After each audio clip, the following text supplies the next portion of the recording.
Alors nous allons commencer la troisième table ronde, la dernière table ronde de la journée, consacrée à architecture et mémoire. Quel sens l'architecture peut apporter à la mémoire? Tous ceux qui ont eu la chance de visiter le site de Suresnes pourront sans doute en témoigner. Hier, il y a eu une visite avec nos partenaires à l'international. Nous étions au moins 50 sous la pluie, mais chacun a pu prendre conscience de la richesse de ce lieu et du fait que deux mémoires se rencontrent. Et je pense que ça va être l'occasion de l'évoquer.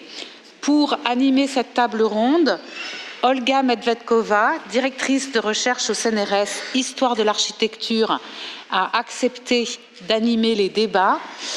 J'ai eu la chance de rencontrer Olga Medvedkova récemment, mais j'ai découvert son livre qu'elle vient d'écrire parmi tout ce qu'elle a déjà écrit, qui s'appelle « Nom, prénom, patrimoine », qui est absolument passionnant et qui est toute une réflexion sur finalement qu'est-ce qu'un nom que l'on porte, qu'est-ce qu'un prénom, qu'est-ce qu'il transmet, qu'est-ce qu'il véhicule, mais aussi finalement qui est-on plus profondément, avec des références à sa famille, à ses ancêtres, extrêmement émouvantes. Voilà, je la laisse présenter ses intervenants et je vous souhaite une dernière table ronde très riche à tous. Merci infiniment, Elisabeth.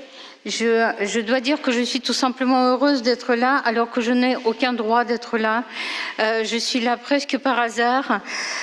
Je remplace quelqu'un qui aurait été parfaite ici, c'est Adeline Rispal, qui est une architecte merveilleuse, qui a construit et vraiment conçu un tas de lieux de mémoire, de musées, et qui connaît très très bien ce sujet. Moi, je suis néanmoins, dans mon rôle d'imposteur, absolument heureuse d'avoir rencontré non seulement vous tous, mais aussi tout un univers de questionnement extrêmement puissant, comme questionnement plein de courage, d'engagement, mais aussi de distance par rapport à l'objet dont vous chargez et qui est un objet traumatique. Vous parlez des choses compliquées en toute lucidité et je vous admire énormément. Voilà. En historienne d'architecture, en ouvrant cette table ronde, je voudrais évoquer quelque chose que je connais et comprends, c'est-à-dire la fonction mémorielle de l'architecture elle-même, indépendamment de l'objet qu'elle met en mémoire, en quelque sorte. Donc, le mot monumentum, dans ce sens donc horatien, il est tout à fait appliqué à l'architecture. Donc, nous allons partir de la Bible, de ce monument qui est décrit très tôt dans la Bible, qui est la pierre de Jacob. Donc, Jacob qui place cette pierre en disant qu'il la place en ce lieu et tout de suite nous allons donc évoquer la problématique centrale du monument. Le monument est enraciné, il est lié au lieu. Il est in situ, le monument est là où ce lieu se trouve. Et donc, dans le texte biblique, le mot lieu, ce lieu en vérité est redoutable. Le Seigneur est en ce lieu, et donc c'est en ce lieu que Jacob va poser cette pierre ici, et illustrée dans une Bible de 1735. Mais la deuxième fonction mémorielle de l'architecture, c'est que tout étant totalement enraciné in situ, le monument est constamment en déplacement. C'est-à-dire que quand il se déplace, il emporte avec lui non pas un morceau de la terre, mais tout le contexte sémantique qu'il a incarné in situ. Donc on peut transporter, transférer, véhiculer le monument d'un lieu à un autre en transportant des pierres, mais aussi sans transporter des pierres. On va voir ça. Et donc là, vous voyez cette pierre de Jacob, en fait, qui est à Westminster et qui est cette célèbre pierre de la destinée, n'est-ce pas, qui est constamment transportée entre l'Écosse et l'Angleterre et qui est utilisée lors des couronnements des rois d'Angleterre. La prétendue pierre de Jacob.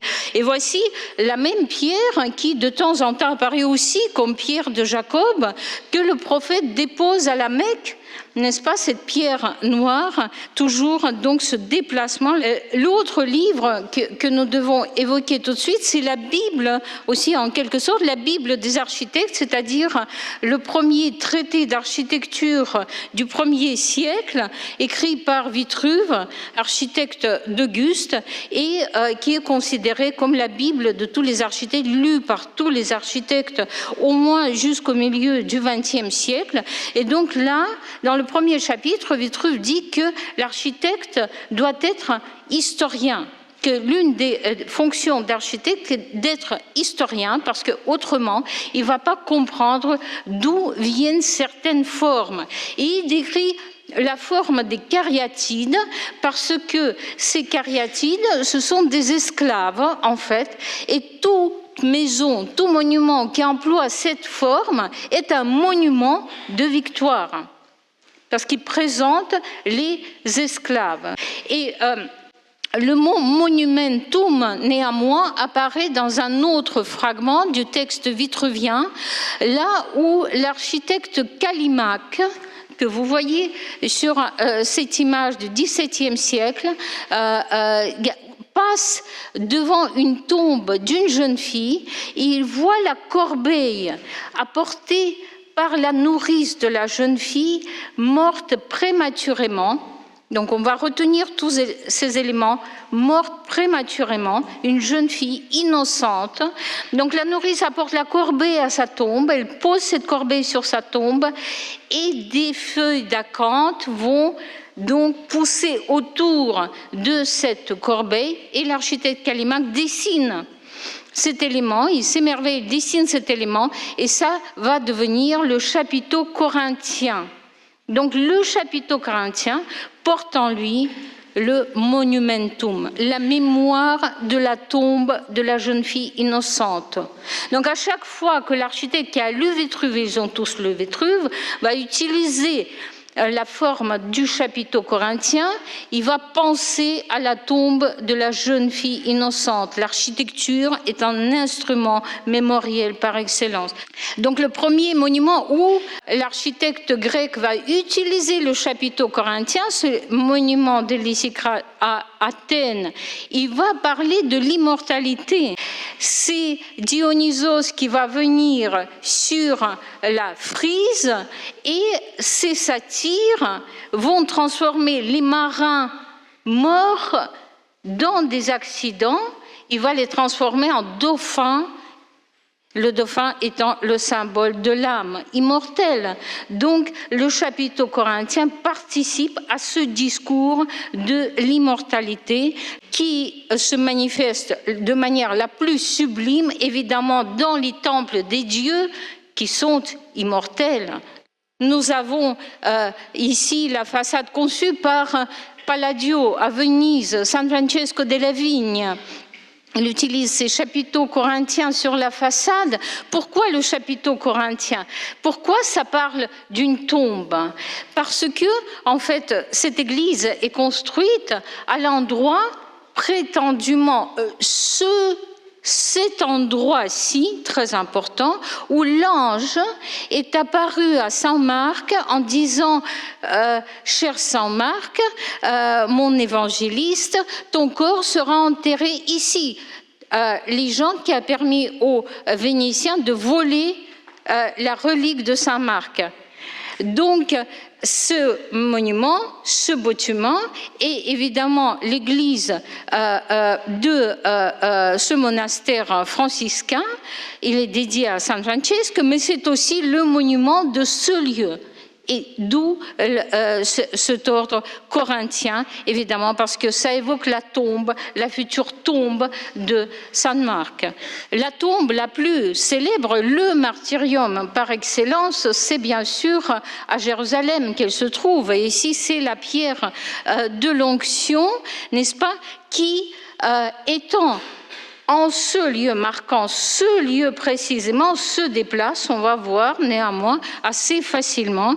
De même que le tombeau lui-même, ce tombeau du Christ, on ne saurait pas le dater, il date des premiers siècles, on ne sait pas exactement de quand, mais il marque l'endroit où le Christ, le corps du Christ a été déposé. C'est le tombeau qui attire les pèlerins du monde entier. Donc, c'est ce lieu qui est vénéré par ce monument et c'est les gens qui se déplacent. Mais l'histoire ne s'arrête pas là, puisque ensuite, c'est le monument qui va se déplacer. On voit sa copie par l'architecte de la Renaissance, Alberti, et la copie très proche, comme vous voyez, et cette inscription extraordinaire sur cette copie qui dit que c'est à l'endroit de la véritable tombe du Christ que va s'élever au ciel la prière qu'on va faire ici auprès de sa copie. Voilà, donc cette petite présentation pour poser en quelque sorte le cadre, nous allons parler du bâtiment qui va accueillir le musée, des bâtiments qui accueillent les monuments du terrorisme et aussi donc des bâtiments qui déplacent cette signification et qui l'accueillent finalement dans un endroit différent. Et la première présentation, donc je suis très heureuse et très honorée de présenter Annette Becker qui n'a pas besoin d'être présentée en réalité, qui est une très grande historienne de la guerre et des génocides du XXe et du XXIe siècle. Voilà.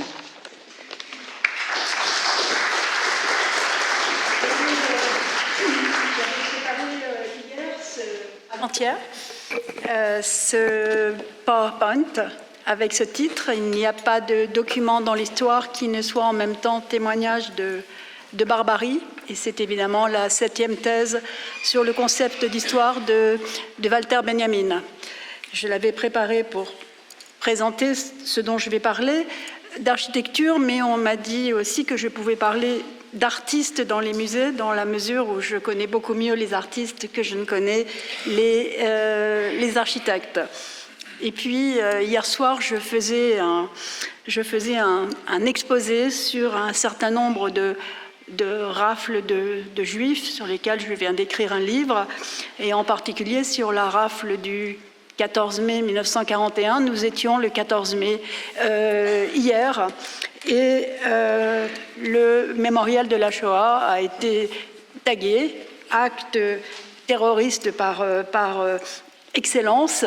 Et cela, quelque part, a changé mon introduction, pas complètement, mais rappeler que le temps de l'histoire ne s'arrête jamais et que le temps du terrorisme ne s'arrête jamais non plus. Et on se demandait ce matin, et Henri a parfaitement répondu, pourquoi est-ce qu'on continue à faire de l'histoire? Pourquoi est-ce qu'on continue à faire des mémoriaux? Eh bien, parce que si les terroristes s'attaquent aux mémoriaux, eh bien, c'est parce qu'ils sont extrêmement importants. C'est parce qu'ils pensent qu'ils sont là pour se battre contre eux aussi.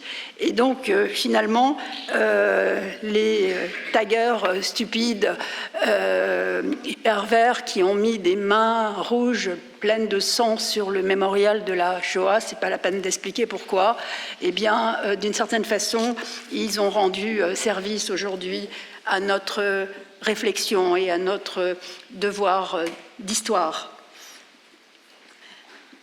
Pour moi, l'origine, ça n'étonnera personne, est la Première Guerre mondiale. L'origine est la Première Guerre mondiale, puisque dans la... Oh, pardon, j'ai deux ordinateurs sous les yeux et j'ai pris le mauvais, excusez-moi. Donc, premier point, j'en aurai 4, mais très, très courts. Je leur donnerai dans ma maison et dans mes murs un monument et un nom, Yad Vashem, meilleur que des fils et des filles.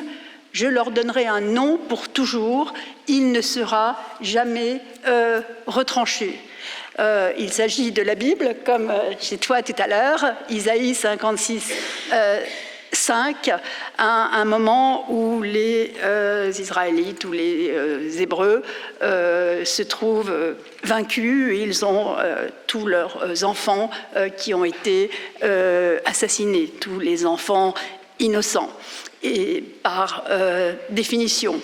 Et à partir de cette idée, un monument et un nom, c'est là-dessus que je voudrais réfléchir, un nom très important, on vient d'en parler toute la journée, et comment l'architecture elle-même, comment les muséographes, qui sont des artistes, comme vous le rappeliez à l'instant pour Adeline, comment ils arrivent à rendre ces noms, comment ils arrivent à rendre la singularité dont nous parlions tout à l'heure, et je le disais à Marc, j'avais prévu de dire 1 plus 1 plus 1, et ça me paraît d'une importance absolument phénoménale, fondamentale pour réfléchir. Et comment aussi parler de victimes qui ne sont pas de héros, ou des héros qui sont quelquefois transformés en victimes, ou de victimes qui sont transformées en héros. Et pardon pour tout à l'heure, l'origine de tout cela, c'est évidemment la Première Guerre mondiale. La Première Guerre mondiale qui, par tous ses monuments, par tous ses mémoriaux, a dit toujours, ce sont des héros. Mais au fur et à mesure qu'on avançait dans le siècle, eh bien, on a décidé que les héros étaient des victimes. Et l'architecte Philippe Prost, sans doute, dans son mémorial de Notre-Dame de Lorette de 2014, a le mieux montré cela de façon absolument remarquable, puisque c'est à la fois la mémoire de tous les combattants du nord de la France et en même temps son anneau qui comporte tous les noms est en équilibre instable. Il pourrait à chaque moment tomber.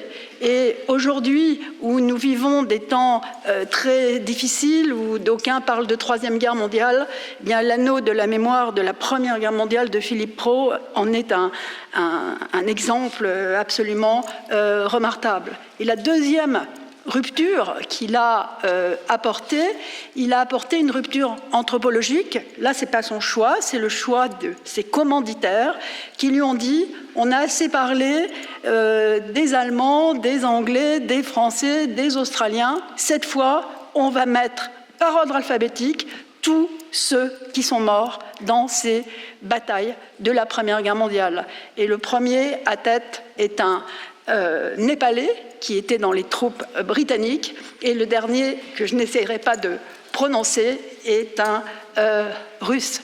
Pas de différence nationale, c'était pourtant la guerre des nations, et ô combien.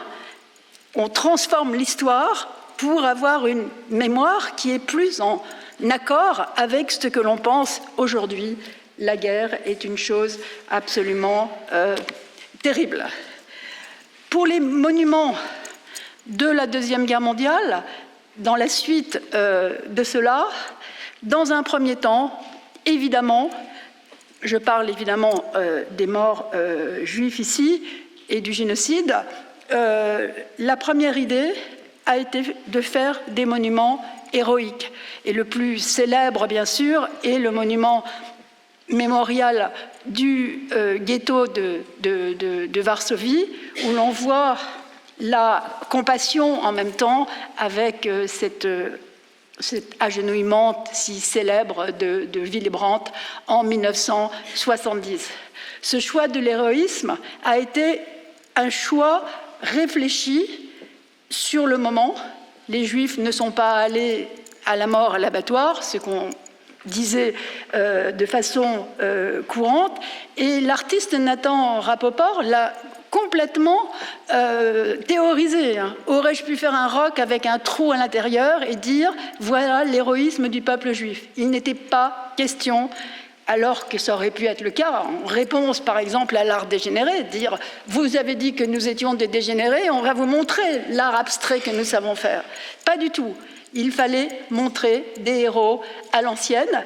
Et quand, justement, Jérusalem construit son Yad Vashem, eh bien, on y copie à l'entrée le monument de Varsovie, absolument à l'identique. Les seuls juifs que l'on veut voir à ce moment-là, ce ne sont pas des victimes, ce sont les héros qui se sont rebellés contre les nazis à Varsovie.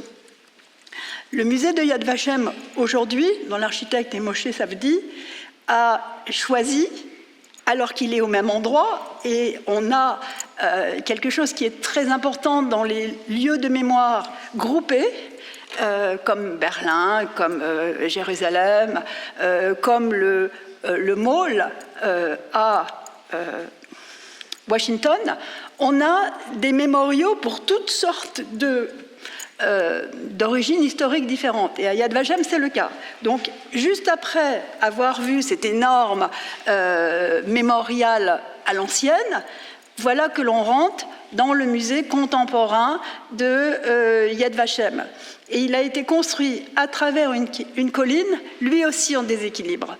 Et on parlait ce matin du monument de Berlin, l'idée du déséquilibre, l'idée de la faille, l'idée du basculement en architecture, c'est quelque chose qui est évidemment central pour tous ces architectes.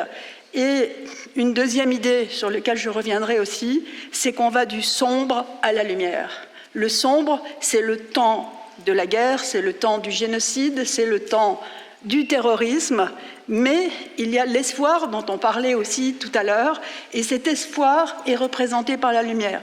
Et là, tout le bâtiment est construit comme ça. Toutes les expositions sur le temps de la Shoah sont dans pratiquement, il faut une lampe de poche pour les voir, elles sont complètement noires.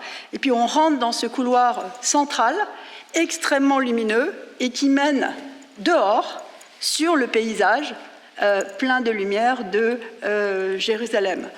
Deuxième point, j'irai beaucoup plus vite par la suite. Le fondement de l'éthique, c'est la rencontre du visage. Et là, c'est Emmanuel Lévinas qui me servira de pionnier. Reconnaître autrui, c'est reconnaître une fin. Reconnaître autrui, c'est donner. Et là, j'ai utilisé aussi un certain nombre de musées, en particulier le musée de l'Holocauste de Washington, où à tout endroit, à tout moment, il y a des noms ou des photographies. C'est-à-dire que où qu'on se tourne, on a toujours des noms à lire ou des visages à trouver. Donc, les lieux qui sont sur cette vitre et sur toutes les vitres, ce sont tous les lieux, tous les villages, toutes les villes où il y avait des Juifs qui ont été exterminés. Donc c'est l'espace qui est rendu de cette façon-là par des noms, c'est la liste des lieux de vie qui sont devenus des lieux de mort, certains ont même totalement disparu. Et à côté, il y a les photographies sur plusieurs étages d'un shtetl, pardon pour la faute d'orthographe, et plus on descend, moins il y a de photographies, et à la fin, le mur est absolument noir. Cette idée du nom et du visage a été pris récemment au musée d'histoire de l'insurrection de Varsovie, qui est celui de la résistance, en l'occurrence, et qui s'occupe tellement peu des Juifs qu'on se demande quelquefois si on est bien à Varsovie. Mais l'idée de cette exposition est vraiment très intéressante. Ça s'appelle « I am like you surely », je ne peux pas le dire en polonais, mais en anglais ça va.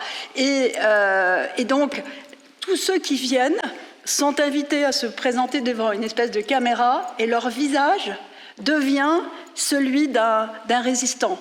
Et donc, ça demande, c'est un artiste qui a fait cela, donc la vision interactive, c'est et le nom et le visage, et donc c'est très lévinassien, hein, c'est-à-dire que si je vais vers le visage de l'autre, eh bien je vais comprendre son expérience et je vais comprendre qu'il est un être humain. Alors le nom et le lieu de l'assassinat, ça c'est quelque chose qui est extrêmement connu par les pavés de mémoire, bien sûr, c'est Stolperstein. C'est un artiste qui les a inventés, Gunther Demling, et au départ ça ne marchait pas du tout, il en a mis quelques-uns et tout le monde s'en fichait. Et puis au fur et à mesure qu'on a voulu donner des noms et des lieux, eh bien, ça a fini par prendre et c'est devenu universel, à gauche dans le ghetto de Venise, mais surtout à Seattle. Il ne s'agit pas de juifs, mais il s'agit de sans domicile fixe, à qui on rend un nom et une vie, et il faut dire qu'ils en ont particulièrement besoin. Il y a maintenant une association qui s'occupe de cela un peu dans tous les pays.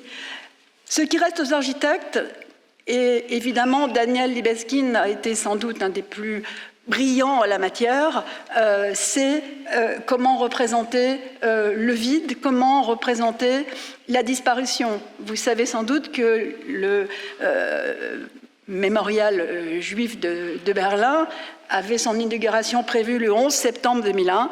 Il n'a évidemment pas été inauguré ce jour-là, mais dans les jours suivants. Mais je trouve particulièrement remarquable que dans ces vides, quelques artistes aient réussi à mettre des pleins qui sont toujours des vides. C'est-à-dire qu'il y a quelque chose qui se passe, soit dans le silence, c'est ce que fait via Lewandowski. Vous voyez les vides de Libeskind, ce sont ces espèces de fenêtres qui ne donnent sur rien et qui donnent sur un espèce de trou où il n'y a rien. Et donc l'architecte lui-même a représenté la Shoah par ces grands murs de béton qui donnent sur rien. Et là, via Lewandowski, a remis dans ce vide des énormes pleins, mais des pleins dont on ne comprend pas ce que c'est, parce que ces pleins ont été détruits, et un des trois est la grande tête d'Otto Freundlich, pour elle, qui était justement l'œuvre qui était sur le catalogue d'art dégénéré en 1937, Freundlich ayant été exterminé à Sobibor en 1943. Et de l'autre côté, alors c'est le contraire. Dans ce vide qui est un silence absolu, Menachem Kadishman a mis des visages, vous le voyez de nouveau, il rend des visages.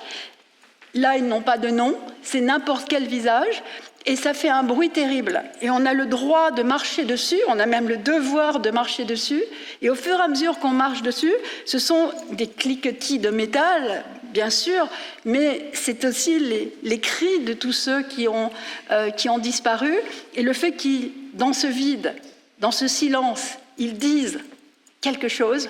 On ne comprend pas ce qu'ils disent, mais ils sont là de nouveau, et c'est la façon dont ces artistes et ces architectes ont essayé de nous rendre ça. Alors, ce qui est plus connu, bien sûr, ce sont les murs de photographie qui se trouvent dans énormément de mémoriaux, hein, de Hiroshima à Kigali, là en l'occurrence, avec une insistance sur les enfants. Et c'est évidemment quelque chose de central dans un génocide, mais c'est central aussi dans le terrorisme, parce que couper les enfants, ben, c'est couper la filiation, c'est couper le futur, et donc c'est encore plus fracturer à tout jamais les sociétés. Alors le plus beau de ces murs d'enfants à ma connaissance, c'est celui qui se trouve à Paris, fait par l'artiste Natacha Nissik, parce qu'elle a non seulement utilisé les photos, mais elle a créé une lumière derrière ces photos qui est son œuvre d'art. En fait, ce n'est pas les photos qui sont son œuvre d'art, mais c'est la lumière qui est derrière, qui fait qu'ils ont l'air de bouger, ils ont l'air d'être là avec nous, et donc leur vie revient. Vous voyez que pratiquement tous ces mémoriaux et toutes les œuvres de ces artistes veulent la même chose, que le vide, que le silence, que la mort. Eh bien, quelque part, on sait bien qu'elle est là, et tout le musée, tous les mémoriaux sont là pour nous dire qu'il y a eu mort, pour nous dire qu'il y a destruction de toute culture, comme le disait Benjamin, mais ils sont là aussi pour nous dire qu'on peut changer. Et je conclurai par du temps du vide au vide du temps.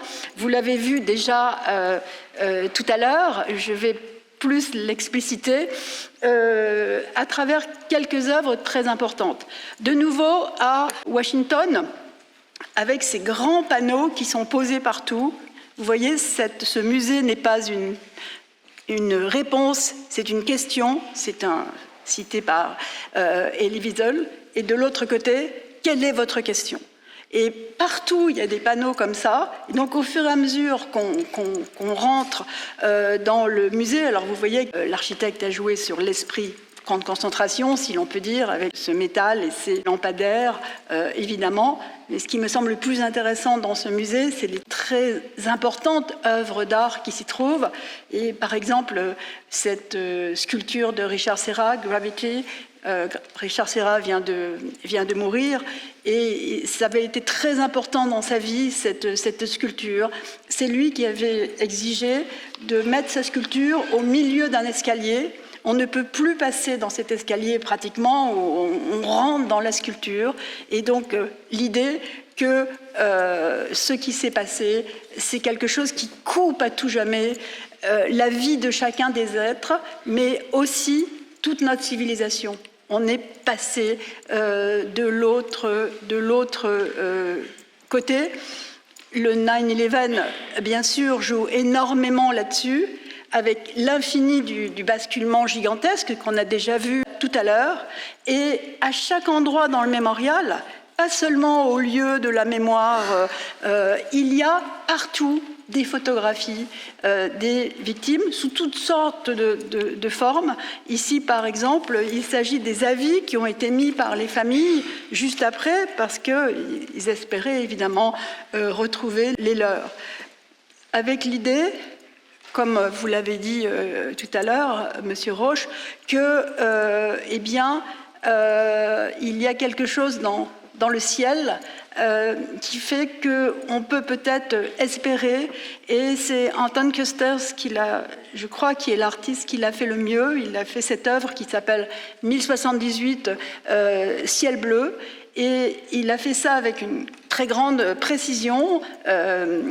Il a pris un GPS et il est allé prendre des photos de ciel au-dessus de beaucoup, parce qu'il y en a tellement qu'il n'a pas pu les voir tous, de camps de concentration et de sites d'extermination nazis au-dessus de l'Allemagne, mais au-dessus d'autres pays. Et il a utilisé le poids du ciel.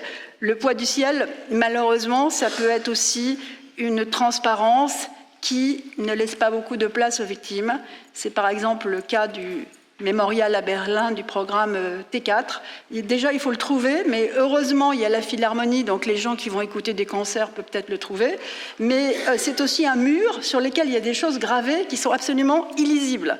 Et donc, jouer sur la transparence, jouer sur le vide, il y a un moment où on se demande si on ne veut pas aussi qu'on ne se rappelle pas de ce qui s'est passé là. Et pour conclure, là où on brûle les livres, on finit par brûler les hommes. Et cela est vrai pour toutes les horreurs dont on peut parler. Et des exemples d'artistes contemporains qui ont fait ça de façon particulièrement brillante. Mitja Ullmann, dans la bibliothèque Langruti de Berlin, c'est en sous-sol, devant l'université Humboldt. enfin, je veux dire, ça s'enfonce dans le sol. Là, on voit la réflexion du ciel et les rayons sont vides. Même chose pour la grande artiste Rachel Whitehead, où l'on voit sa bibliothèque à Vienne et les livres ne peuvent se lire que de l'intérieur, mais évidemment, tout ici est bloqué. Et la continuité historique se retrouve chez Charlie Hebdo, le 4 mars 2015, au moment où il y a eu des autodafés géants près de Mossoul en Irak. Et vous voyez qu'ils ont parlé de culture lapidée, rappelant par un petit dessin les autodafés nazis. Malheureusement, je crois que Walter Benjamin avait sans doute raison. Même les morts ne seront pas saufs de l'ennemi s'il est victorieux. Il nous appelait donc à se ressaisir dans notre culture de liberté et de démocratie. Je crois que c'est tout ce que nos mémoriaux veulent faire. Sur sa tombe, les gens mettent des petits cailloux, mettent des fleurs et écrivent encore et encore ces thèses sur l'histoire. Et sur son mémorial, on a choisi aussi les thèses, sauf que le mémorial donne directement dans la mer et l'artiste Danny Caravan a choisi avec minutie un endroit où il y a toujours des remous, toujours des tourbillons. Est-ce que c'est le tourbillon qui emportera Benjamin ou qui nous permettra à nous de ne pas disparaître ?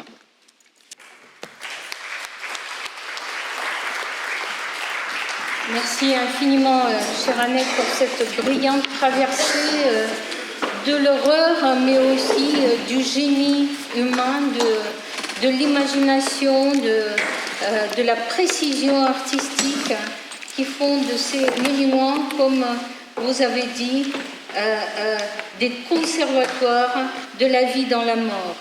Et nous avons maintenant une immense chance d'avoir avec nous le concepteur, l'architecte même du National September 11 Memorial Museum, Mark Wagner, qui nous parlera de cette aventure, l'une des aventures, mais peut-être l'une des plus grandes aussi, du mémorial du terrorisme. Merci infiniment.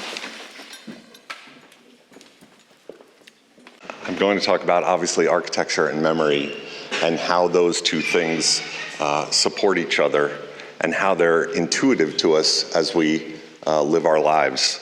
Next, please.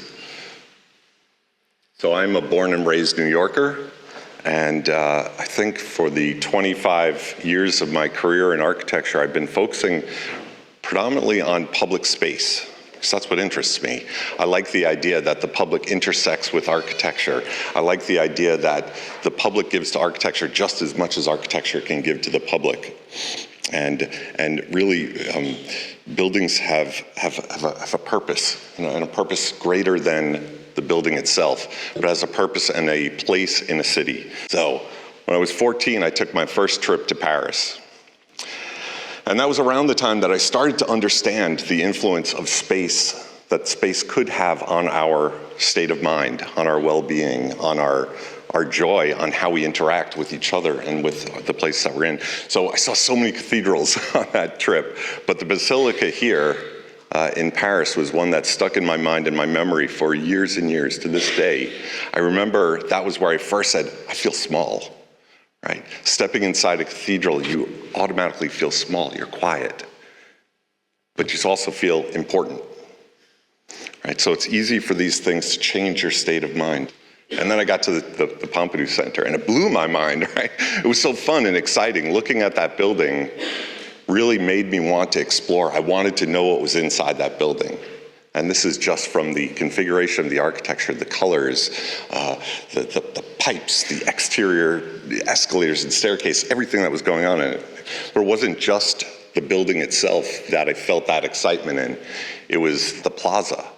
So the excitement of that building, here the idea of a museum expands out into the plaza. So the idea that a building can influence not only our state of mind, but the community that's around it. A building is bigger than itself. It's bigger than the program that goes inside the building, but it is an obligation of that building to contribute to the community that it ultimately serves. And the World Trade Center in New York was one of those spaces for me too. I remember seeing the buildings, driving in from miles away from the city, that long road trip back with my family, coming through New Jersey on the other side of the river, and you could see the buildings from a great distance away, and you knew you were almost home. They were monolithic and iconic. They were always there. The plaza itself had a life to it as well, and some will criticize that life because it was very active during the business week, but on the weekends it was something very different. It's not a picture of me in this, but it could be me, right? I had that same goofy haircut. And I remember standing on that observation deck looking out at the city and questioning everything that I saw. September 11th changes those memories, right? I see something very different. On the morning of September 11th, I was on my way to the North Tower for a meeting, and was stopped on the way by somebody that said, "Ooh, yeah, you don't want to go there this morning. There's something happening. The first plane had just hit." So I detoured, and I camped out at a restaurant for a little while, and I waited to see what was happening, what was unfolding. And all I remember is, as a New Yorker, I wanted to be part of it somehow. I needed to even see it. You know, I'm almost embarrassed or ashamed to say that I needed to witness it because I needed to see this for myself to believe it. Right? About a week after September 11th, I received a call from my client, who was the Port Authority of New York and New Jersey, and they were the owners of the buildings, and they also run all of our airports and our bridges and our tunnels. And the chief architect said, "I can't go back. That's where our offices were, and I can't go back emotionally, and I can't ask anybody from my team that worked in those buildings to go back. Can't do it, but would you?" And so here's that chance for me to witness and see it and somehow participate. I don't know what it meant. He said, "Go down and please just report back what's left of my home," which is such a common question when we go through our memories and we think about silly things like, well, it's not silly at all actually, but when your house is on fire and you ask somebody, what would you save? Everybody says the photo album. And then they say the family pet, right? So everybody needs something for that memory. So I went and I looked at the site and I saw twisted steel. And I saw a pile of dirt. And the common question comes back, like, was it like a mountain of computers and office furniture? No, it was dirt. There was nothing. Everything was pulverized. So I saw twisted steel. I saw debris, I saw smoke, I saw raw emotions, and I asked, what's left to save? And the only thing that I come up with was my memories.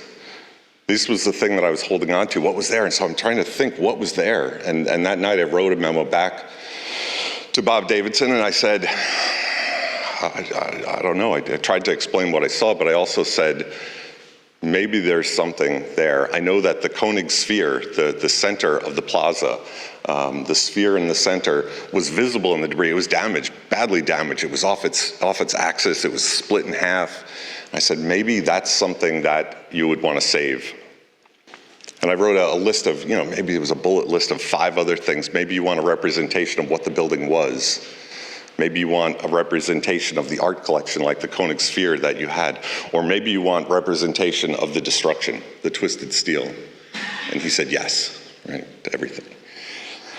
So be careful what you ask for. For the next 9 months, I was on site tagging and selecting artifacts from the debris pile.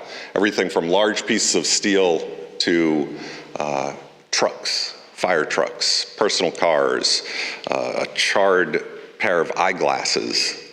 And through that process, we collected about 1,000 significant pieces. There were many more that were less significant, because at some point when the knowledge of the archive was out there, we were starting to get calls from all over the country saying, is there something that we can have here to remember 9/11? Is there something here that you could give to us?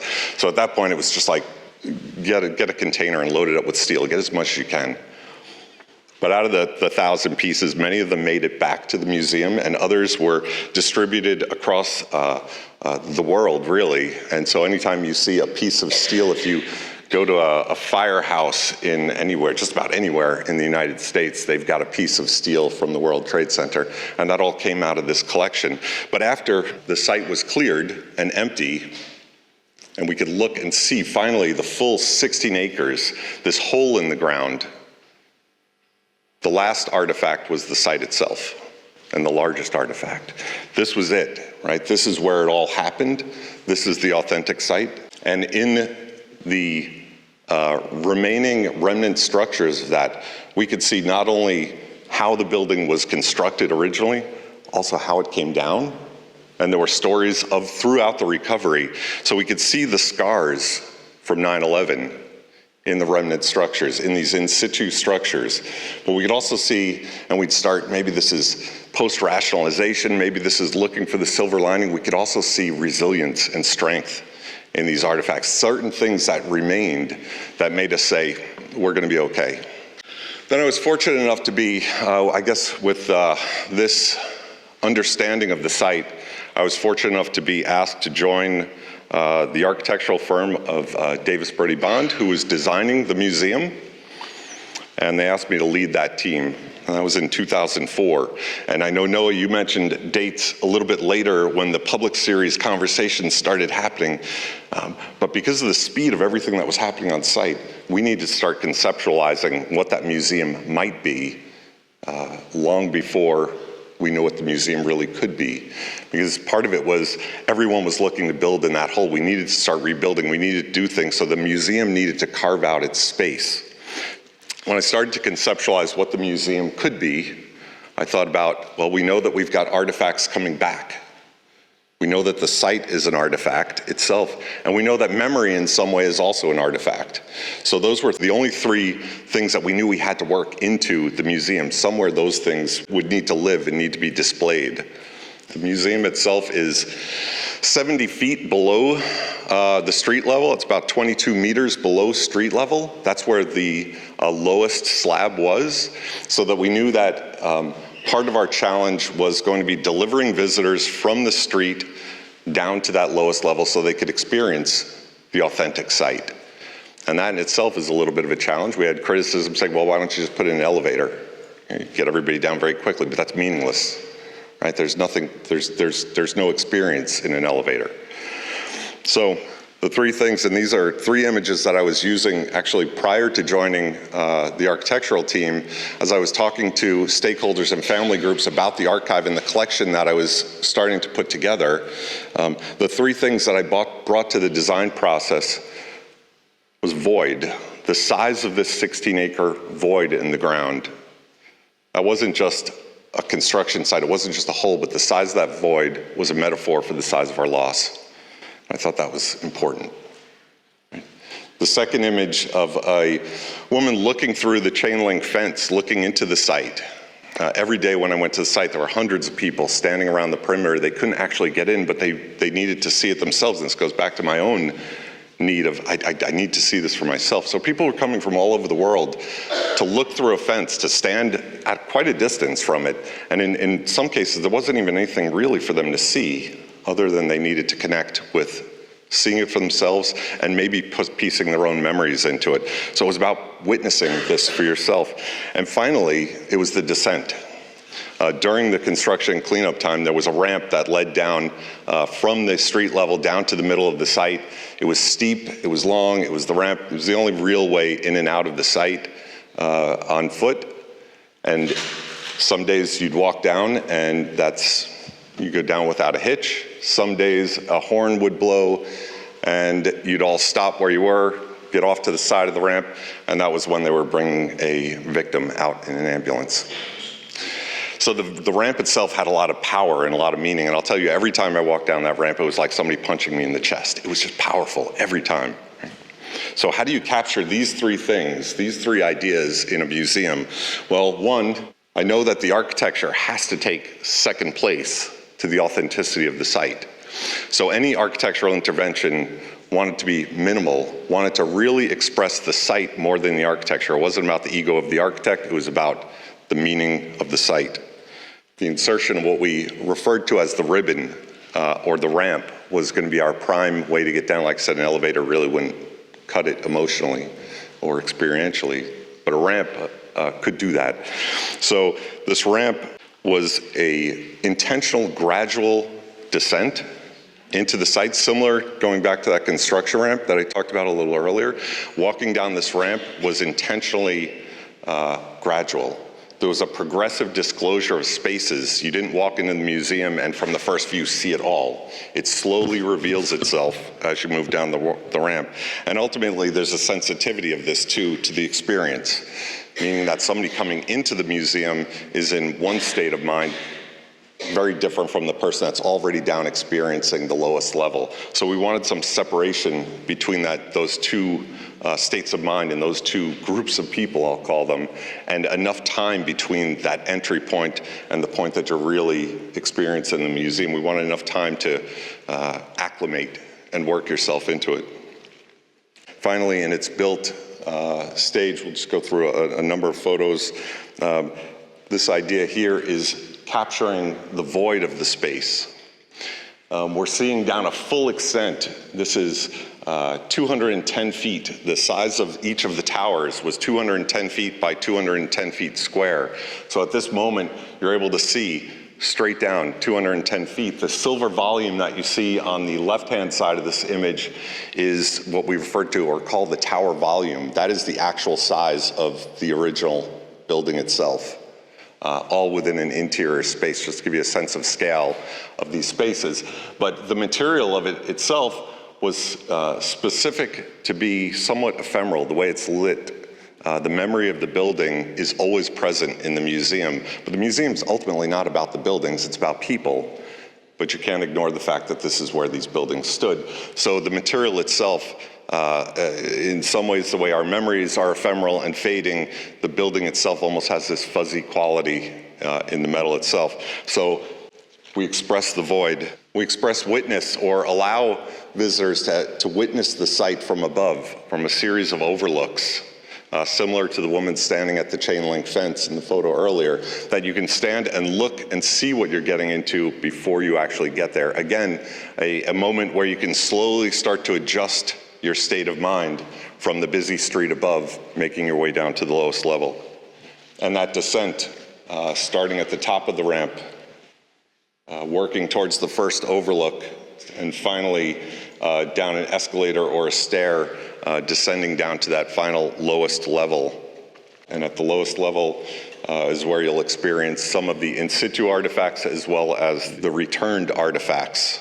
And finally, your return up to the plaza in a tube, allowing you to kind of decompress a little bit, hopefully, understand what you've just seen, making your way up. And an escalator is, in some ways, we needed two because of the number of people, but in some ways, conceptually, I really wanted one escalator, one person, everybody leaving individually. Later, as we further understood the story and understood the way the workers interpreted the ramp, I think there's a great quote on the wall. I'm going to misquote it just before you get on the escalator, but the quote says something to the effect that we all entered as individuals, but we left together. So we finished this experience together. When we're thinking about the museum, there are 4 critical words that came into play during the design, and that's memory, because we all have them, of the site. We all have them, and somehow the museum is there to retell the stories for us to remember. It's a chance for us to educate the next generation and learn from that. The second word is authenticity. This is the authentic site. This is where it happened. And there's a great power in recognizing the history of any place. And we really believe in most architectural designs that we pursue, that we need to understand the past to understand where we are today. I know we've probably heard this a couple of times today, but without understanding the past, how do we know who we are today? How are we going to know who we are tomorrow? So authenticity was critical. Scale of the space. Again, the void and the scale of that void is a metaphor for our loss. And finally, emotion. And there's not too much to say about emotion. We all process it and feel it differently and we express it differently. So that's just a key factor in this. And I will say, in closing on this, I've often been asked, Mark, what is your artifact? What was the artifact that you preserved that speaks to you most? And every time I say the same thing, it wasn't about an artifact, but it was about the community of the workers on site. It was the Red Cross worker that offered me a hot meal after 14 hours on the site, or the worker that offered to wash my boots as I was exiting the site. It was the sense of togetherness. Through a horrible experience, we were together and we were going to get through it together. So the museum ends in a moment at this is the last experience, this large, what we call Foundation Hall, this large hall for people to regroup with their friends and loved ones that they may have separated from, as we often do in museums. It's a chance to regroup and think about, hopefully think about a better way to treat each other and a better way to move forward in life. So that's it. Thank you so much for inviting me, and thank you all for listening.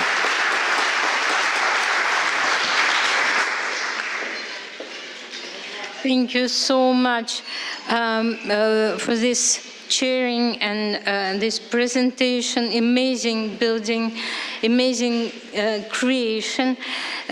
Vous êtes déjà dans tous les manuels d'histoire de l'architecture, c'est absolument évident.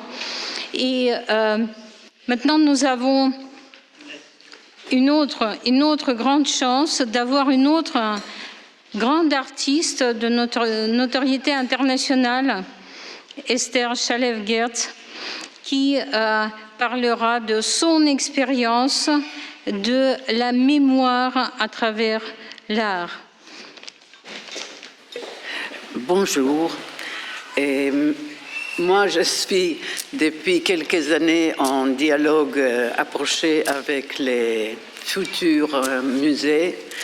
Et pour moi, la mémoire est l'incarnation de l'absence. On a dit ça beaucoup ici aujourd'hui. C'est vraiment, ça veut dire qu'il y a quelque chose qui n'est pas là. La représentation de l'invisible, de la disparition de passagers, la négative des présents, et alors je m'en occupe de la construction du vide. Et parce qu'il m'est familier, parce que j'ai un grand vide en moi, qui je suis maintenant confortable avec, et quelque part, toutes mes œuvres, des 40 ans, des pratiques d'artistes, et ils sont autour de vide, de la construction de vide. Et le vide a aussi une destination, parce que c'est pour faire place à quelque chose. Et c'est ça qui est le plus important pour moi, c'est au fond, on a parlé de transmission, ce n'est pas le mot qui vraiment est juste. Parce que je pense qu'on est aujourd'hui dans un problème on n'a pas de mots qui sont justes, qui ont été trop usés ou un peu perdu leur place qui doit être destinée. Et alors, je vais parler d'une œuvre que j'ai construite à... Voilà. Ce n'est pas un monument. Je pense que chaque œuvre, c'est un monument sur le contenu de soi-même. Et juste pour dire, pour moi, la question de parler des choses violentes, c'est l'art, c'est faire une œuvre qui n'est pas violente. Parce que c'est facile de faire quelque chose de violent, comme on voit. Et parler de quelque chose de violent et pas répéter la violence est l'art de la chose. Et alors j'ai été invitée pour réfléchir à une œuvre dans l'espace public. C'était l'université à Vancouver, British Columbia, au Canada. Et en se baladant dans les postes de recherche, il y avait ces grands arbres qui n'étaient plus là. Ils sont disparus. C'était aussi le moment qu'il y avait aussi une montée dans la conscience de tout le monde de l'indigène, de leur place dans la société. Et pour moi, comme une artiste blanche, c'était impossible de travailler sur un sujet d'indigène parce qu'on est aujourd'hui dans les tribus. Et alors, quelque part, je cherchais quelque chose qu'on a perdu, une perte en commun. Et ça, c'est cette énorme ombre. Une ombre qui ne bouge pas, c'est une invitation d'un temps infini. Parce que la lumière, elle ne bouge pas, parce que le temps s'est arrêté, et on peut un peu s'arrêter ou pas, ou juste passer, parce qu'au fond, c'est une œuvre pour des oiseaux, quoi. Parce qu'on les voit que vraiment des drones. Je pense que les drones nous donnent un nouvel point de vue. Et c'est une œuvre qui aussi, quelque part, elle refuse d'être consommée tout de suite en passant dessus, parce qu'on ne sait pas sur quoi on passe. Et il faut monter en haut pour voir s'il y a quelque chose. Et les cadeaux pour moi étaient que pour l'inauguration, l'université, qui les terrains encore appartiennent aux indigènes, il faut qu'il y ait un chef de tribu inaugure chaque projet.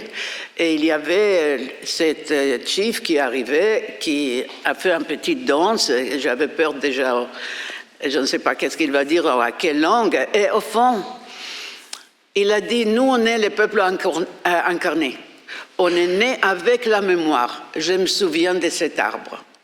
Ça veut dire que c'était un moment qui, au fond, quelque part, les tribus sont devenues un et on avait quelque chose en commun. Cette perte, cette disparition de ces grands arbres qui ne sont plus là aujourd'hui. Ça, c'était inauguré en 2016 et maintenant on va faire un... Comment? Au secours. Ah non, c'est bon, je le vois. Oui. Je vais parler maintenant d'une œuvre qui est un peu plus connue et qui aussi a une disparition programmée. C'est le monument contre le fascisme. C'est une œuvre qui était, au fond, c'était la ville de Hambourg.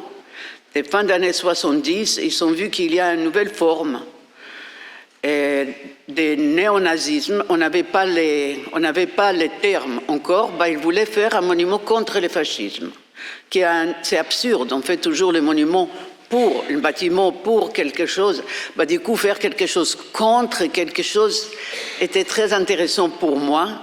Et comme j'ai grandi toujours avec les grands bâtiments, les grands monuments, j'étais né en Lituanie, occupée par la Russie à l'époque. Alors, c'est les grands monuments communistes, c'est les monuments très lourds de l'Holocauste.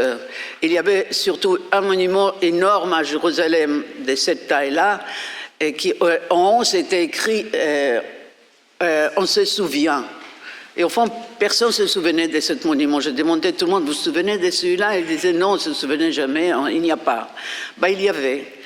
Au fond, j'ai compris au fond, je n'aime pas les monuments. Et je voulais que tous les monuments disparaissent. Alors, je disais à mon mari, à l'époque, était l'artiste, on faisait ensemble la proposition.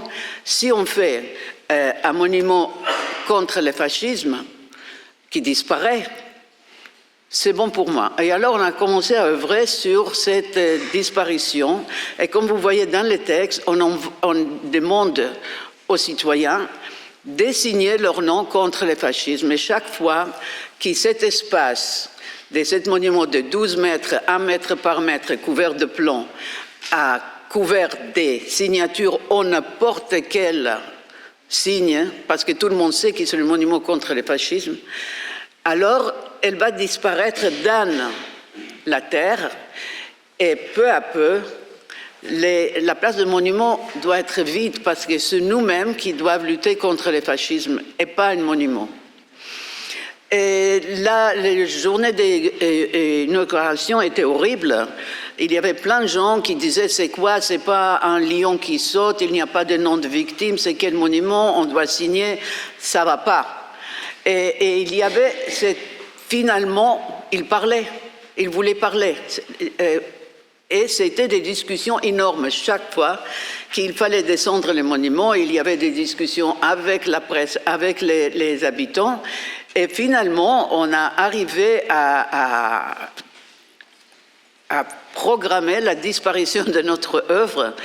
Une chose magique s'est passée jusqu'à aujourd'hui. Il n'y a pas une semaine où je ne reçois pas une demande pour les photos pour cette œuvre, parce que cette œuvre justement met en question beaucoup de réflexions en architecture, en monuments, en philosophie, en self-destruction. Ça veut dire qu'il y avait toujours, c'est quelque part ce monument qui a disparu, parce que de quoi on parle? Les sujets les plus importants qu'on a parlé toute la journée, c'est la disparition. Et c'est la disparition. Et capter la disparition, c'est impossible. On avait de la chance et on a, avec cette œuvre qui, quelque part, des fois, je me disais, comment on a osé faire, programmer une œuvre qui disparaît. Et elle est là. Maintenant, il y a que les textes et les petites photos qui restent. Et on voit tout petit peu, moi j'ai enlevé la lumière, ça veut dire on ne peut plus voir. Et elle est dans notre mémoire. Et on va se souvenir si on a signé ou pas, si on n'est pas là ou non, parce que c'est les choses, au fond, qui comptent, c'est notre mémoire. C'est la mémoire de notre participation dans une société ou pas. Je vais parler d'une œuvre qui était même avant cela, parce que quelque part, on a trouvé avec Olga, qui c'est actuel, et c'est Oil on Stone, c'est la première œuvre que j'ai réalisée comme artiste, et c'était à 83. Et les bombes, c'était en Galilée, en Israël, et les bombes en Liban étaient en train d'exploser, et nous, on faisait l'art dans l'espace public. Et moi, j'ai construit cette absence, cette figure absente, et on ne peut pas accéder. Je voulais qu'elle va être loin, et c'est notre déambulation sur cette colline-là, où il y avait un autre monument pour Trumpeldor, qui était, pour moi c'était James Young, il dit que c'est la première contre-monument, parce qu'il y avait les héros qui a défendu les 33, la société là-bas, et il y avait ce monument qui était construit, et l'artiste voulait avoir la pierre de Jérusalem. Et moi aussi, je voulais avoir la pierre de Jérusalem, parce que c'est Jérusalem qui a décidé de faire la guerre. Pour nous, notre génération, c'était horrible, parce que du coup, ce n'était pas une guerre de défense, c'était une guerre juste qu'on a créé une guerre. Et parce qu'on était toujours dans la construction, et on est en train de défendre et pas d'attaquer. Et cette figure, si on se déplace, elle devient peu à peu comme une ruine. Et j'espère qu'elle est encore là, parce qu'ils sont en train de bombarder justement cet lieu-là. Voilà, c'est Oil on Stone, 83. Et la dernière œuvre, c'était une œuvre, il y avait la question du mémorial de la Shoah. Il voulait, en 2005, montrer les rescapés, les survivants de la libération d'Auschwitz, 60 ans, et alors 60 survivants, qui moi je trouve c'est les gens les plus magnifiques qu'il y a sur Terre, c'est les gens qui sont survécus la Shoah, et parce qu'ils ont un pouvoir en eux qui est extraordinaire. Et pour moi, c'était important de montrer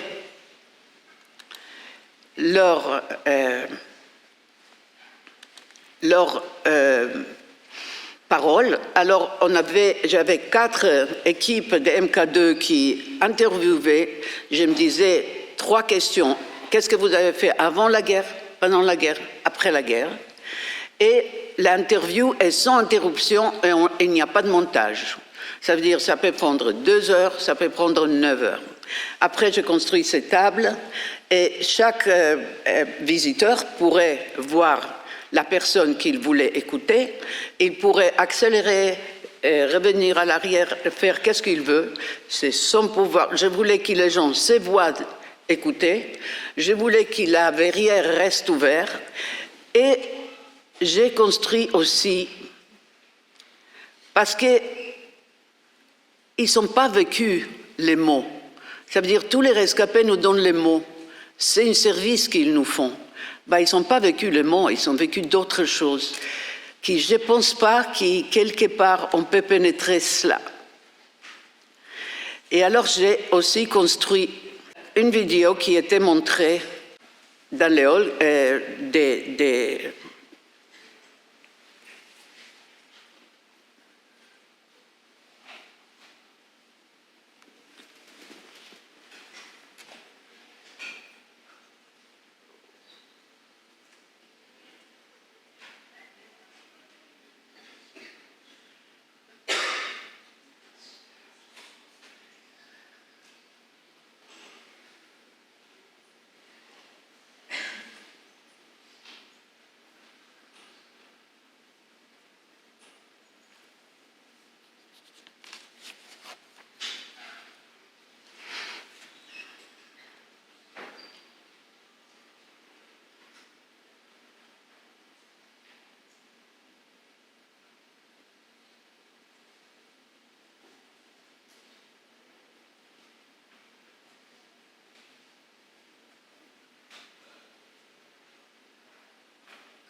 J'ai écouté tous les interviews et j'ai accumulé tous les moments avant qu'ils commencent à parler. La question était posée et ils sont là, nous faire service, aller là-bas pour nous ramener quelque chose. Et James Young, qui a écrit un texte sur ça, il a dit une telle mémoire n'était plus du tout la mémoire des survivants, mais désormais seulement la nôtre, après avoir regardé cette œuvre. Parce qu'il y avait toujours la question, tu as enlevé leurs mots. Il fallait toujours quelque part faire ce déficit pour faire la place à nous. Parce que la transmission de ces histoires, elle n'est pas difficile, elle n'est pas facile, elle n'est pas possible. Est-ce qu'elle est possible? Qu'est-ce qui va passer? Et quelque part, j'arrive toujours avec des œuvres de ce genre. Merci beaucoup.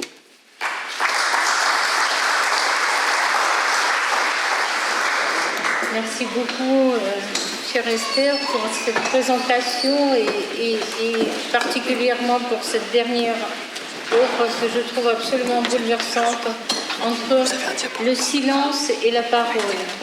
Capter ce moment où le survivant, qui est le meilleur des hommes, dit Esther, va chercher là-bas, va revenir là-bas pour nous rapporter quelque chose de cette expérience indicible. Nous avons maintenant la grande joie d'accueillir Fanny Schmidt-Houmont, qui fait partie de l'agence architecturale de Pierre-Antoine Gattier, architecte de monuments historiques, agence qui s'occupe de la restauration, de la rénovation du bâtiment, bâtiment formidable, extraordinaire, que certainement beaucoup d'entre vous ont déjà visité. Et donc, elle va nous présenter ce bâtiment et le projet de sa rénovation. Merci infiniment. Je tiens d'abord à remercier le GIP et notamment Elisabeth Pelcez et Henri Rousseau qui nous ont permis aujourd'hui qui nous offrent cette opportunité de présenter le projet, ce projet qui est porté par l'OPIC pour le ministère de la Culture. Et je remercie également Olga Medvedkova pour sa bienveillance dans la préparation de cette table ronde. Donc notre agence, l'agence Pierre-Antoine Gattier, elle est spécialisée dans la restauration des monuments historiques et je suis en charge avec mes collègues, d'une partie représentée ce soir, Gwendoline Thépeau, Inès Botorel, Juliette Thémon et Anastasia Rouchy, sous la direction de Pierre-Antoine Gattier, de la restauration de l'ancienne école de plein air de Suresnes et sa réhabilitation en musée. Quelques éléments pour resituer le contexte de création de l'édifice. Donc, dès la fin du 19e siècle émerge en architecture le mouvement fonctionnaliste, sans doute en opposition au courant Art Nouveau. Ce mouvement, il prône l'adéquation entre la forme et la fonction du bâtiment jusqu'à son épurement le plus total, comme pourra par exemple démontrer Le Corbusier et ses prismes purs au début du XXe siècle. Au même moment, on voit apparaître des réflexions sociales nouvelles, avec des considérations d'un nouvel ordre, tant au niveau du travail, du logement, de la santé que des loisirs. Avec notamment la montée des mouvements socialistes en Europe, ces considérations vont prendre une importance pour les nouvelles architectures à venir. Se développe alors le mouvement hygiéniste qui préconise l'exposition au soleil, l'héliotropisme, et une importante ventilation pour le traitement et la guérison des maladies. De nouveaux programmes voient le jour en Europe, notamment pour prévenir ou guérir de la tuberculose ou du rachitisme. C'est le cas des sanatoriums, mais aussi des écoles de plein air. C'est dans ce contexte que voit le jour le projet de l'école de plein air de Suresnes. Il est porté par Henri Sellier, qui sera maire de la ville pendant 22 ans et qui est associé à la création de nombreuses cités-jardins en région parisienne. Il est convaincu de l'application des théories hygiénistes en architecture et il développe à Suresnes une première structure provisoire qui se trouve pas très loin de l'actuelle école de plein air, au pied du Mont Valérien, pour offrir des stages de plein air aux enfants qui présentent des troubles de santé. Lui-même a été atteint de la tuberculose et il attache beaucoup d'importance à la recherche de solutions à la propagation de l'infection. Et il trouve son inspiration au cours de ses voyages en Europe, notamment aux Pays-Bas, où il découvre le sanatorium d'Hilversum et l'école de plein air d'Amsterdam, qui seront tous deux réalisés par Duiker et Bijvoet. Il effectue ses voyages dans les années 20 avec les architectes Eugène Baudouin et Marcel Lotz, qui viennent tout juste de s'associer. Ils sont les auteurs en France de projets novateurs qui traitent des questions sociales, mais aussi constructives. Ils s'intéressent à de nombreux domaines tels que l'urbanisme, la construction métallique, la préfabrication ou même la notion de confort en architecture. Leurs plus grands projets qu'on peut citer, c'est la Cité de la Muette à Drancy, ou encore la Maison du Peuple à Clichy. Donc en 1931, Henri Sellier commande aux architectes l'édification de l'école de plein air. La parcelle retenue, elle est située sur le flanc du Mont Valérien. C'est une parcelle pentagonale, largement boisée et qui est fortement inclinée de l'est vers l'ouest. Et le site est directement connecté depuis la gare Saint-Lazare à Paris. Le processus de définition de projet ne fait pas l'objet d'un cahier des charges comme on pourrait l'imaginer aujourd'hui. Il naît plutôt des échanges collaboratifs entre le maire de Suresnes, ses conseils et les deux architectes. Il naît de leurs points de vue respectifs sur ce que doit être l'architecture hygiéniste Et ensemble, ils se donnent pour ambition la réalisation de plusieurs objectifs qu'on pourrait résumer en 3 points. Donc il y a d'abord l'affranchissement des limites, avec l'interpénétration des espaces intérieurs et extérieurs. Donc, ils conçoivent une école dans un grand parc où les enseignements doivent pouvoir être dispensés, quelle que soit la saison, dans un ensoleillement maximum. Donc, ils créent des façades entièrement vitrées, totalement ouvertes, et les toitures terrasses sont rendues accessibles. Elles deviennent des solarias où les enfants peuvent bénéficier des bienfaits du soleil. Ensuite, ils appliquent les théories fonctionnalistes en définissant des volumes simples pour chaque élément de programme et facilement préhensibles par les enfants. Pour en faciliter la lecture, l'architecture est composée d'éléments modulaires. Les structures sont sérielles. Le site donc, est composé d'un bâtiment principal redécoupé en 3 ailes, l'aile des garçons, l'aile des maternelles au centre, l'aile des filles à l'est. Chaque aile dispose de sa propre cour, de sa propre entrée. Et dans le parc, il déploie un certain nombre de pavillons, 8 pavillons à simple niveau, voilà, qu'on voit ici, pour les salles de classe. Elles disposent chacune de leur propre terrasse et d'une classe de verdure, où l'enseignement peut se poursuivre à l'extérieur. Et ensuite, en partie centrale, on a un pavillon octogonal et le centre médical qui se déploie sur 2 niveaux. Enfin, 3e point, pour faciliter l'accès des enfants à l'ensemble des espaces, les architectes Baudouin et Lotz ne superposent pas plus de 2 étages et pour les relier, ils dessinent non pas des escaliers, mais des rampes. Et grâce à ces rampes et à l'ouverture complète des façades, les enfants peuvent facilement transporter le mobilier léger que les architectes ont eux-mêmes conçu pour s'installer librement dans les cours, dans les classes de verdure, dans les solarias.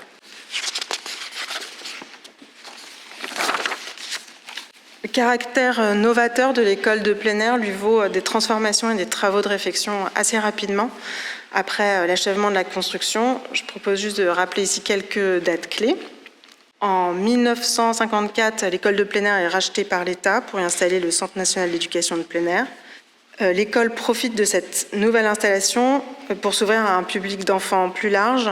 Donc c'est un public d'enfants handicapés moteurs et non plus seulement prétuberculeux, parce qu'avec l'apparition du vaccin BCG, la tuberculose recule en France.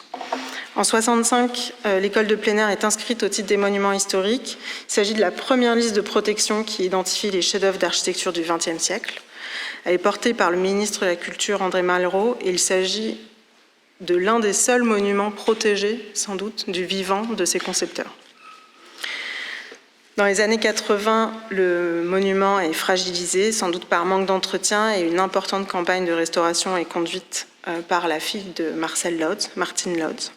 Cette campagne, elle comprend le remplacement quasi systématique des panneaux de béton de façade en béton contexte, d'importants réaménagements intérieurs par l'ajout de cloisons, de plafonds suspendus, d'escaliers, etc. 15 ans plus tard, en 1995, l'école ferme, notamment parce qu'on considère qu'elle n'est plus en capacité d'accueillir les enfants handicapés moteurs. Et le Centre national d'études et de formation pour l'enfance inadaptée prend possession de l'intégralité des locaux. En 2002, l'ensemble du site est classé au titre du monument historique. Il s'agit du plus haut niveau de protection du patrimoine. Les architectures du XXe siècle, comme l'école de plein air de Suresnes, peuvent être issues de transformations successives. Ça démontre aussi leur capacité à accueillir de nouveaux usages, à être réadaptées en permanence. Pour le projet du musée mémorial du terrorisme, un arbitrage a été développé avec le maître d'ouvrage et le contrôle scientifique et technique de la DRAC.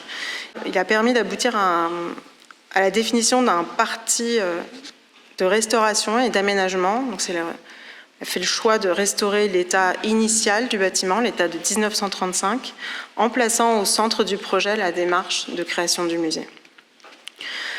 Dans la recherche d'un équilibre, à la fois conserver un édifice majeur du XXe siècle pour un lieu mémoriel abordant l'un des thèmes les plus dramatiques de notre histoire.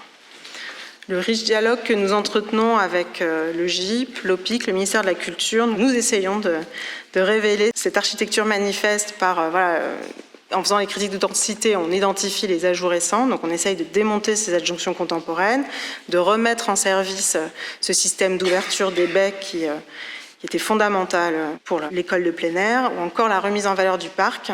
Et ce dialogue, il permet aussi d'introduire ensemble dans cet édifice une nouvelle fonctionnalité au lieu, en considérant les enjeux les plus contemporains, qui sont l'accessibilité pour tous, avec un parcours unique, les enjeux de l'eau climatique et de biodiversité, mais aussi des sujets plus sensibles comme ceux de la sécurité ou de la sûreté. L'un des premiers enjeux de la restauration du monument réside sans doute dans la conservation de son ossature primaire. La documentation archivistique sur laquelle nous basons nos études, elle était conservée ici à la ville de Suresnes à l'Institut de l'Architecture.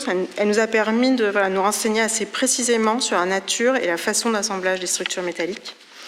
Il s'agit de profilés normalisés ou assemblés qui constituent une trame très régulière. Bien que ce chantier initial soit richement documenté, les enjeux actuels de surcharge qu'impose l'installation d'un musée au sein d'un monument nous obligent à réaliser des reconnaissances matérielles des structures. Des sondages ponctuels et des analyses en laboratoire ont été engagés pour caractériser ces structures et juger si elles ont la capacité d'accepter ces nouvelles surcharges.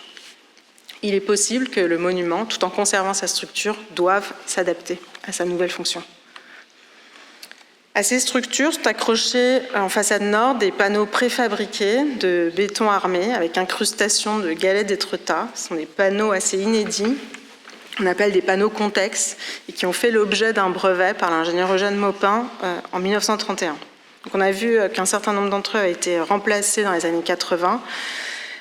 Ceux qui sont conservés, qui sont originaux, aujourd'hui sont dans un état de conservation critique qui ne permet pas leur conservation. On va simplement conserver les galets qui les composent, car il n'est plus possible de s'en fournir, et recomposer un nouveau matériau avec un béton plus performant pour reconstituer ces façades. Les façades au sud, elles, sont constituées de grands panneaux vitrés qui s'ouvrent en totalité. Il y en a 3 types sur le site. On a des panneaux coulissants, qu'on voit ici sur le bâtiment principal, des panneaux accordéons qui se replient complètement, notamment sur les pavillons, et sur le pavillon central, le pavillon octogonal, des châssis à guillotine qui se rentrent dans le sol. L'enjeu de leur restauration, c'est leur remise en fonctionnement pour rétablir ce principe fondamental d'interpénétration des espaces intérieurs et extérieurs. Ce sera un travail délicat de restaurateurs, voire de mécaniciens qui devra être réalisé. Et la seule modification que nous apportons à ces châssis, c'est le remplacement des produits verriers avec des vitrages plus minces pour permettre justement cette mobilité, mais aussi plus performants thermiquement afin de constituer une enveloppe capable de répondre davantage aux besoins du musée. La restauration des menuiseries, elle s'accompagne également de la remise en service des stores verticaux et haubanés, qui est essentielle pour le traitement climatique du futur musée et de la conservation des œuvres qui y seront exposées. Ici, le choix a été fait de remettre en service les mécanismes historiques et de réinstaller de nouvelles toiles dont les teintes ont été retrouvées grâce à des échantillons conservés en archives. Restaurer l'enveloppe du bâtiment, c'est aussi restaurer ses étanchéités. Dans le projet d'école de plein air, les toitures terrasses, nous l'avons vu, jouer un rôle primordial dans la recherche du bien-être pour les enfants. Au-delà des enjeux de conservation, le projet de restauration prévoit leur remise en scène et propose de les aménager pour les intégrer au parcours de visite du musée. Et donc ici, c'est une vue des futures des passerelles qui existent, mais qui surplombent les pavillons dans le parc. Et les solarias historiques trouvent un usage nouveau qui s'inspire de leur usage initial. Ils sont régénérateurs, ils permettront aux visiteurs un temps de décompression après la visite des salles d'exposition et des thématiques lourdes qui seront abordées. Autre espace essentiel au projet du MMT, c'est le parc. Le projet prévoit sa remise en valeur suivant ses dispositions d'origine. Les essences historiques ont été retrouvées dans les documents d'archives. Elles seront replantées et de nouvelles essences favorisant la biodiversité seront introduites. Leur densité sera adaptée aussi pour répondre aux enjeux bioclimatiques et de gestion de climat du musée. Les pentes des cheminements du parc sont entièrement revues pour permettre l'accès à tous les publics à l'ensemble du parc. Restaurer une architecture, c'est aussi restaurer sa polychromie. On a réalisé un certain nombre de sondages stratigraphiques qui ont permis de révéler la gamme chromatique, les teintes qui étaient utilisées historiquement pour l'école de plein air. Cette gamme, elle est relativement réduite et les couleurs semblent apaisantes.